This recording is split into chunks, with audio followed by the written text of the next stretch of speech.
sun had barely begun its climb over the skyline of Riverwood, spilling golden light across the quiet streets and the aged, ivy-draped houses that lined them.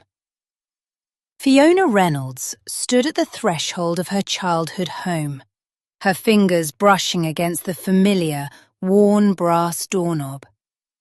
She paused, taking in the delicate scent of damp earth and morning dew, memories washing over her in waves, smiles, laughter, whispered secrets with her sister, faint arguments over chores, the little victories that seemed monumental at the time. Yet today, as the wind tousled her hair and a distant train rattled in the background, nothing felt familiar. Everything had shifted in a subtle but profound way. A week ago, she had received a letter from a law firm she had never heard of, informing her of changes she could barely comprehend. The family estate, the land that had been in the Reynolds lineage for 3 generations, was being sold, and she had been left out entirely.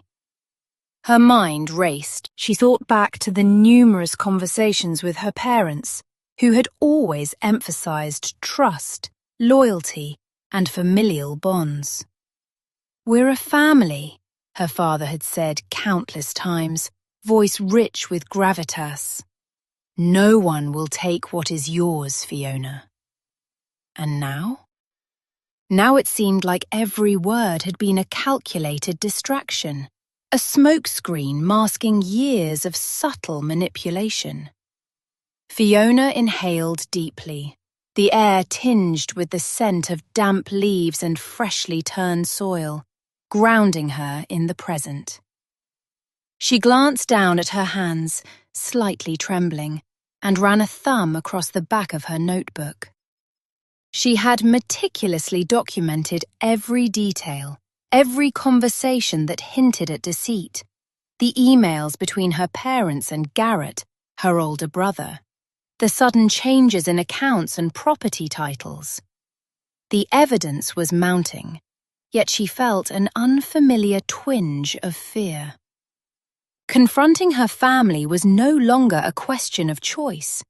It was necessary. By the time she stepped into the grand hall, the polished wooden floors reflecting the morning light, a strange dichotomy filled her. Nostalgia mixed with the cold sting of betrayal. Every portrait lining the walls seemed to judge her, the eyes of ancestors she had never met now coldly observing, as if aware of the secrets harbored in the room. Fiona moved to the old piano, running her fingers over the keys, producing a note that echoed and then faded, leaving silence in its wake. She whispered to herself, almost as a reassurance. This isn't just about the estate. It's about the truth. Her first task was to speak with her mother, Eleanor, who sat by the window, hands folded neatly over a cup of tea. Eleanor's posture was impeccable, but her eyes, slightly downcast, betrayed a flicker of unease. Fiona approached and paused, observing the subtle tension in the room. "Good morning, Mum," Fiona began, voice measured. "I think we need to discuss the recent developments regarding the estate." Eleanor's gaze flickered upward, lips pressed in a faint, tight line. "Fiona," she said softly, "we were going to talk about this. I wanted to wait until the lawyers finalized everything." Fiona's eyes narrowed slightly. "Wait. So you knew the property was being sold and didn't think it appropriate to inform me beforehand?" There was a moment of silence, the kind that stretches and coils like smoke. Eleanor's hands tightened around the teacup. "You know, it's complicated," she murmured. "Garrett has been handling a lot of the estate matters. I thought it would be easier for everyone if Easier, Fiona echoed, voice rising slightly, controlled yet edged with disbelief. Easier for who? Because it certainly wasn't easier for me. The room seemed to shrink, the morning light now harsh and accusatory, highlighting Eleanor's slight flush and the taut line of her jaw. Fiona's breath hitched imperceptibly as she recalled the family dinners, the subtle remarks, the off-handed comments about how certain things were better left to Garrett. Every moment that had once seemed innocent now appeared as a stitch in a tapestry of betrayal. She sat across from her mother, notebook open, pen ready. I've documented every conversation, every change in the accounts, every letter and email that indicates discrepancies, Fiona said, voice steady but firm. Mom, you know I'm not making accusations lightly, but we need transparency. If there's anything to be clarified, I need the facts. Now.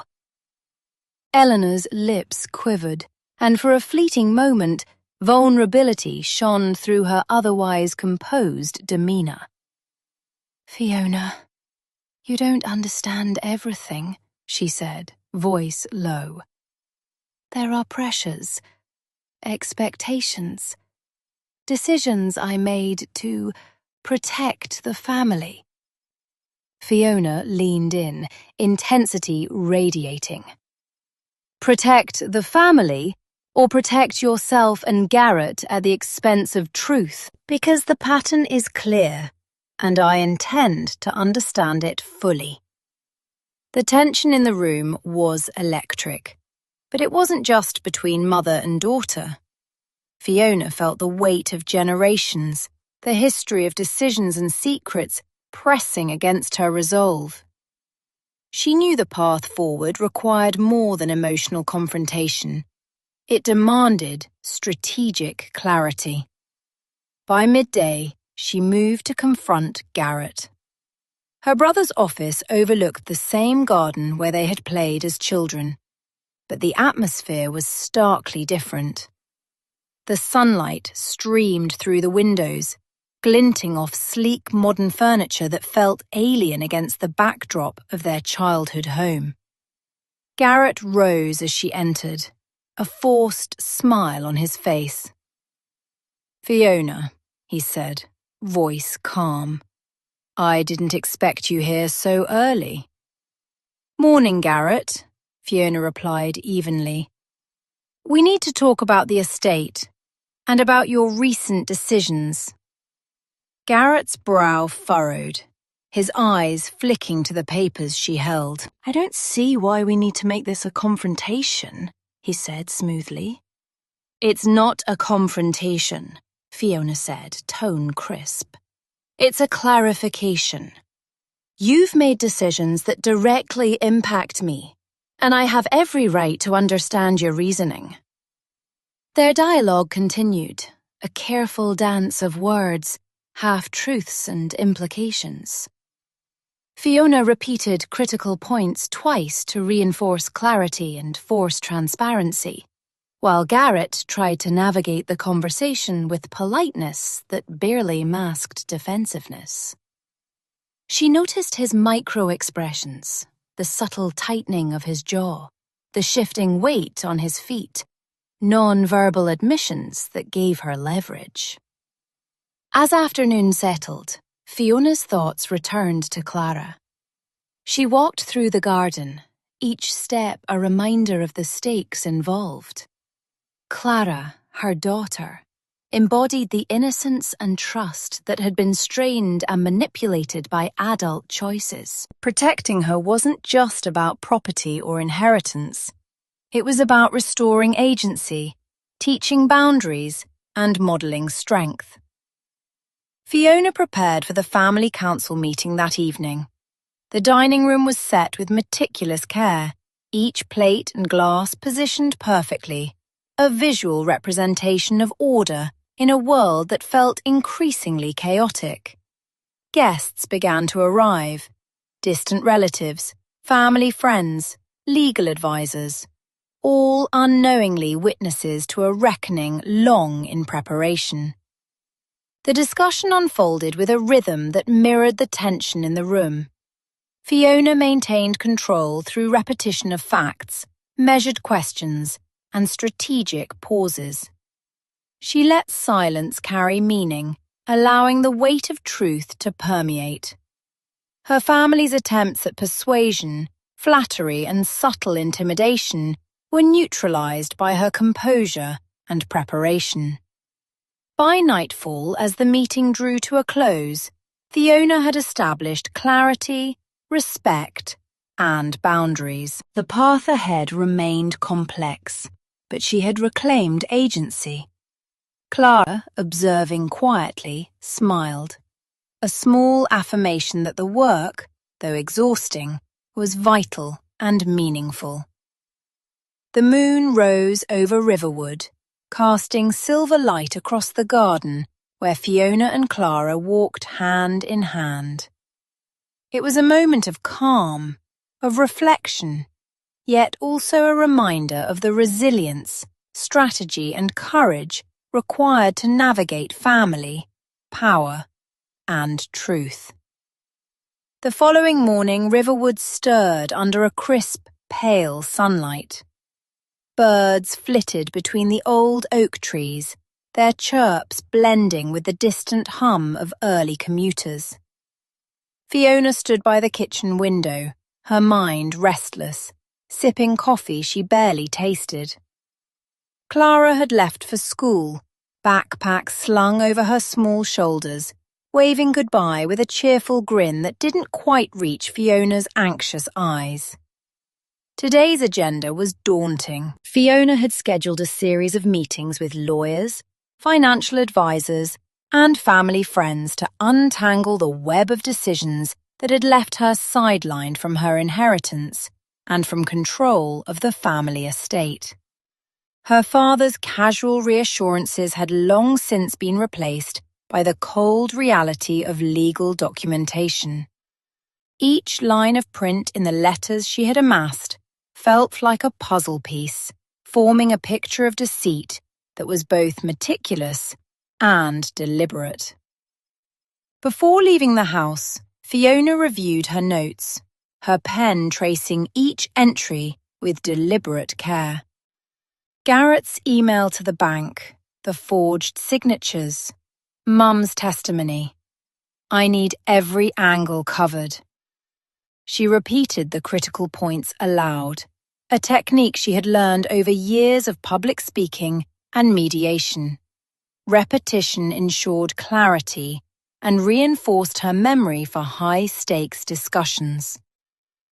At the law firm, she was met by Jacob Lang, an attorney specializing in inheritance and property disputes. His office was sleek, walls lined with books that smelled of old paper and varnish, a calm and organized space, in stark contrast to the storm that awaited outside.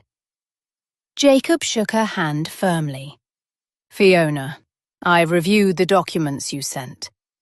I must say, the situation is more complicated than it initially appears, he began. His voice was measured, conveying both authority and empathy. Fiona exhaled slowly. Complicated, yes, but not unsolvable. My goal isn't confrontation, it's clarity. I need to understand exactly what has been done, by whom, and why I was kept in the dark. Jacob nodded, flipping through the thick binder before him.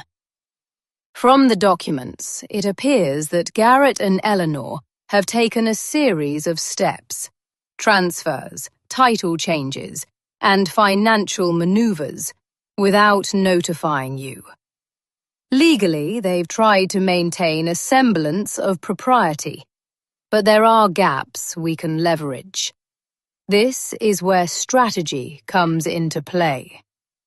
Fiona's heart pounded. a mix of anticipation and determination. "Every detail matters," she said. "We're not just talking about land or money. This is about family, trust, and the principles my grandfather established. I intend to honor that legacy." The discovery. After the meeting, Fiona returned to the estate to find Garrett in the garden, pruning the hedges with meticulous care. He looked up, feigning casualness. "Morning," he said, voice neutral. "Morning, Garrett," Fiona replied, stepping closer. "We need to discuss the bank transactions and the property sale."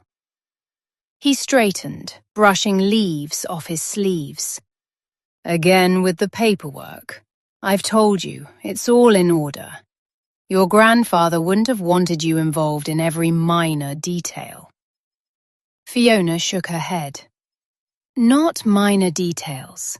Decisions that affect my life, my daughter's future, and the legacy of this family are not minor."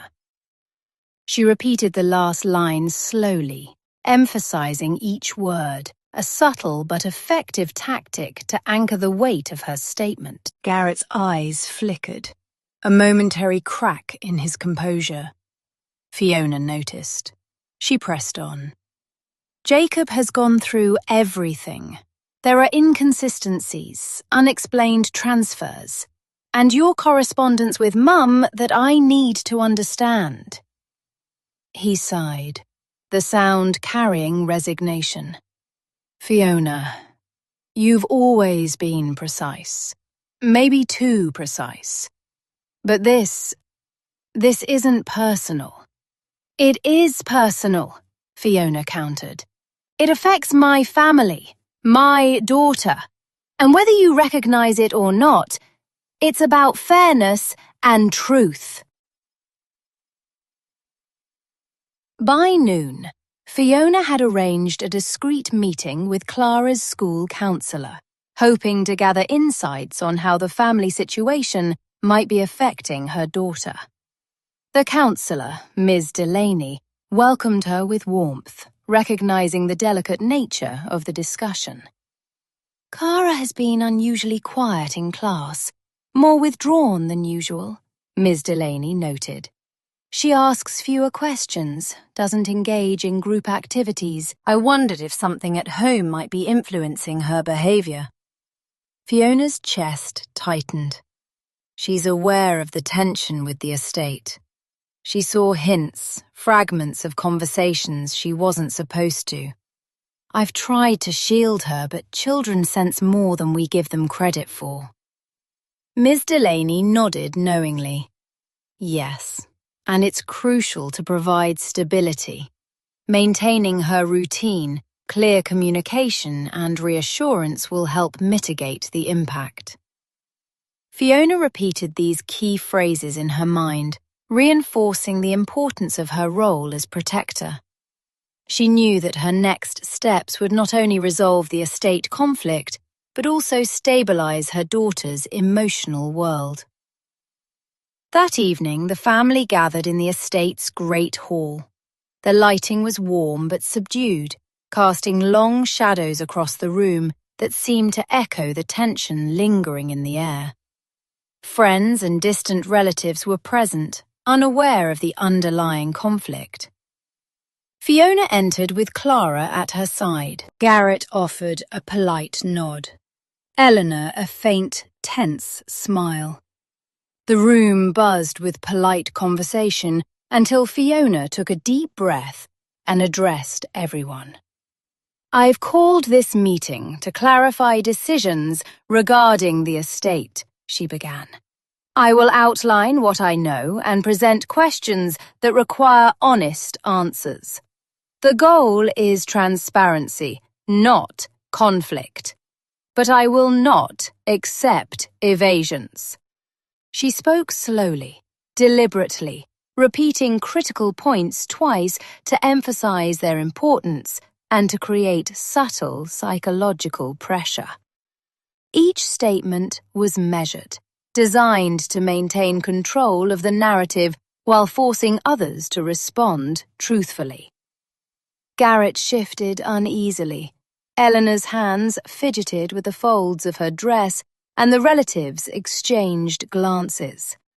The subtle tension thickened the air, a palpable mix of curiosity, guilt, and anticipation. Fiona walked through each document, outlining dates, transactions, and communications. Questions were pointed but calm. Silence followed each revelation, allowing the weight of truth to settle. She strategically repeated critical facts, ensuring comprehension and emotional impact. By the end of the session, concessions had been made, at least in acknowledgement. Fiona had maintained control, preserved her integrity, and set the stage for the next phase of action. Clara, quietly observing, leaned slightly toward her mother, a small hand finding hers, a silent affirmation of support and trust. The following morning, the estate was unusually silent. The soft light of dawn filtered through the tall windows, casting elongated shadows across the oak floors. Fiona sat at the breakfast table, a single cup of coffee steaming in front of her, but she barely noticed it. Her mind replayed every moment from the family meeting the night before. The subtle nods, the tight smiles, the carefully chosen words that concealed more than they revealed. Clara bounded down the stairs, her small backpack bouncing with every step. "Mum, are we going to the park today?" she asked, voice bright and innocent. Fiona forced a smile, bending down to hug her daughter. "Soon, sweetie, but first we have to finish some important work." The work was clear. Dismantle the remaining obstacles and reclaim control. Fiona had spent the night strategizing, reviewing documents, emails, and legal records. Each layer of deception she uncovered fueled a mixture of resolve and righteous anger. She repeated to herself, quietly, the mantra that had carried her through countless challenges. Truth is persistent. Justice is patient. By mid-morning, Fiona called Garrett to the study. The room smelled faintly of old books and polished wood, a reminder of the legacy she was fighting to preserve. Garrett entered with an air of cautious nonchalance, yet Fiona noticed the subtle tension in his shoulders, the slight hesitation in his stride. "Garrett," she began, her voice calm yet imbued with authority. "There are remaining inconsistencies in the estate records that need clarification." He smiled thinly, attempting a casual tone. "Fiona, I thought we settled most of this yesterday." "We did, partially," she countered. "But partial clarity isn't enough. There are details that still threaten the stability of our family assets. And more importantly, our integrity. I need answers, and I need them now." Fiona repeated key points twice, a technique she found invaluable for emphasizing critical issues and maintaining psychological leverage. Garrett's expression flickered. A micro-expression of discomfort passed over his face, barely perceptible but unmistakable to someone as observant as Fiona. Fiona had compiled a comprehensive binder containing every piece of evidence: financial records, bank statements, letters and email correspondence. Each document told a story of intentional obfuscation, designed to sideline her in decisions that should have been collaborative. She opened the binder deliberately, flipping to the first page and read aloud. On March 12th, the transfer of assets was initiated without prior consultation or disclosure to me. the primary heir and caretaker of this estate. Garrett attempted to interject, but Fiona's steady gaze silenced him. She repeated the statement for clarity, allowing its weight to sink in. Eleanor entered silently, her presence adding a layer of tension. Fiona acknowledged her calmly. "Mum, your role in these transactions is noted," Fiona said. "I need to understand your rationale. Were these actions in the family's best interest or self-serving decisions?" Eleanor's lips pressed into a thin line. I thought I was protecting everyone," she stammered, voice trembling. "Garrett has always been more experienced in these matters. I wanted to avoid conflict." Fiona leaned forward, eyes unwavering. Avoiding conflict by exclusion is still a choice. It has consequences, and those consequences have already impacted Clara and me. We must rectify this now. Later, Fiona spent a quiet moment with Clara in the garden. The sunlight highlighted strands of golden hair and the innocence in her eyes. Clara had always been perceptive, often noticing nuances adults overlooked. "Mum, why does everyone look so serious?" Clara asked, tilting her head. "Because, darling, sometimes grown-ups make decisions that aren't fair," Fiona replied softly. She repeated the phrase in simpler terms, ensuring Clara could internalize the lesson. Sometimes decisions aren't fair, but we can fix them. Clara nodded, a solemn understanding in her expression. "Can we make it fair?" she asked. "Yes, we will," Fiona promised, squeezing her hand. "And we'll do it together." Throughout the day, Fiona engaged with advisors, uncovering more layers of obfuscation. Legal counsel explained subtle loopholes and potential leverage points, which Fiona meticulously noted. She prepared a list of questions and demands to present during the next family council. Each negotiation was punctuated with repetition of critical points, strategic pauses, and calibrated emotional pressure. Fiona knew that human behavior often reacted to perceived control. By pacing her arguments and reinforcing facts, she maintained authority without escalating hostility unnecessarily. That evening, the family council reconvened in the estate's grand hall. The air was thick with anticipation. Extended family members, legal representatives, and advisors gathered, sensing the gravity of the discussion. Fiona took her seat at the head of the table, her composure commanding attention. "Tonight," she began, "we will address the remaining issues regarding the estate. I ask for honesty, transparency, and accountability." She outlined discrepancies, repeated essential points, and allowed silence to punctuate the discussion. Each pause created tension, forcing the participants to confront the weight of their actions. Garrett's defences began to crack, Eleanor's composure wavered, and the advisors scribbled notes, aware that history was being documented in real time.